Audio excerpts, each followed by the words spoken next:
नमस्कार, मैं उमाशंकर सिंह आज आपके लिए लेकर आया हूं प्रदेश की खबरें। आज की प्रमुख खबरें। साल 2021 तक पूर्ण रूप से खत्म नहीं होगा कोरोना, WHO।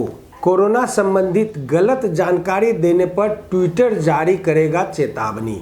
डोनाल्ड ट्रंप और उनकी पत्नी को निजी तौर पर लगाई गई कोरोना वैक्सीन। इजरायली जहाज पर ईरान के हमले पर प्रधानमंत्री नेतन्याहू ने दी चेतावनी। अब खबरें विस्तार से।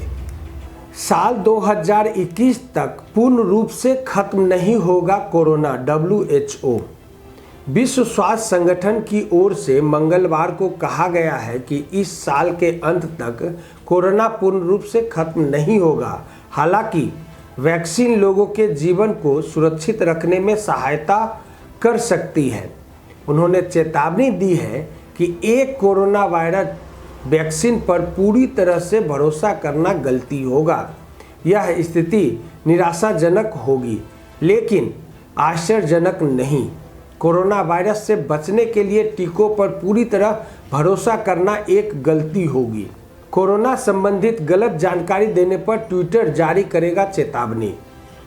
ट्विटर की ओर से कहा गया है कि वह कोरोना महामारी से संबंधित गलत सूचना साझा करने पर यूजर्स को चेतावनी जारी करेगा। इसके साथ साथ एक नई स्ट्राइक प्रणाली को लागू करेगा, जिसके तहत बार बार इस नियम का उल्लंघन करने पर उन यूजर पर हमेशा के लिए रोक लगा दी जाएगी। दरअसल कोरोना के महामारी घोषित होने से पहले सोशल मीडिया नेटवर्क ने सार्वजनिक स्वास्थ्य सूचना को बढ़ावा देना शुरू कर दिया था, साथ ही गलत जानकारी को हटाने का लक्ष्य रखा था। उल्लेखनीय है कि ब्रिटेन 1/3 से अधिक वयस्कों को कम से कम एक टीका शॉट मिला है। अधिकारी कुछ जातीय समूह के बीच झिझक को दूर करने के काम कर रहे हैं। अमेरिका के पूर्व राष्ट्रपति डोनाल्ड ट्रंप और उनकी पत्नी को निजी तौर पर वैक्सीन लगाई गई।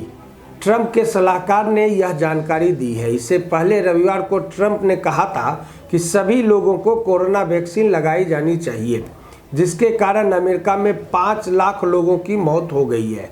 उल्लेखनीय है कि डोनाल्ड ट्रंप को अक्टूबर में कोरोना हो गया था और कई दिनों तक वे वाशिंगटन से एक अस्पताल में भर्ती भी रहे थे। इजरायली जहाज पर ईरान के हमले पर प्रधानमंत्री नेतन्याहू ने दी चेतावनी। पिछले हफ्ते ओमान की खाड़ी में इजरायली मालवाहक जहाज पर हमले का आरोप लगाते हुए इजरायल के प्रधानमंत्री बेंजामिन नेतन्याहू ने इराक को अपने देश का सबसे बड़ा दुश्मन बताया है। नेतन्याहू ने इजरायल के सार्वजनिक प्रसारण कान से बातचीत में कहा कि यह साफ है कि यह काम ईरान का ही है। हाल के दिनों में इजरायल के रक्षा मंत्री और सेना प्रमुख दोनों ने संकेत दिए थे कि वे हमले के लिए इजरायल को जिम्मेदार मानते हैं और इजरायल के आरोपों पर फिलहाल ईरान की तरफ से कोई प्रतिक्रिया नहीं आई है। ईरान के साथ बढ़ते तनाव के बीच इस घटना ने पश्चिम एशिया के समुद्री क्षेत्र में नए सिरे से सुरक्षा चिंताएं पैदा कर दी है। आज के लिए इतना ही। खबरों से अपडेट रहने के लिए हमारे बिहारी खबर के पेज को ज़्यादा से ज़्यादा लाइक, शेयर और सब्सक्राइब करना ना भूलें। नमस्कार।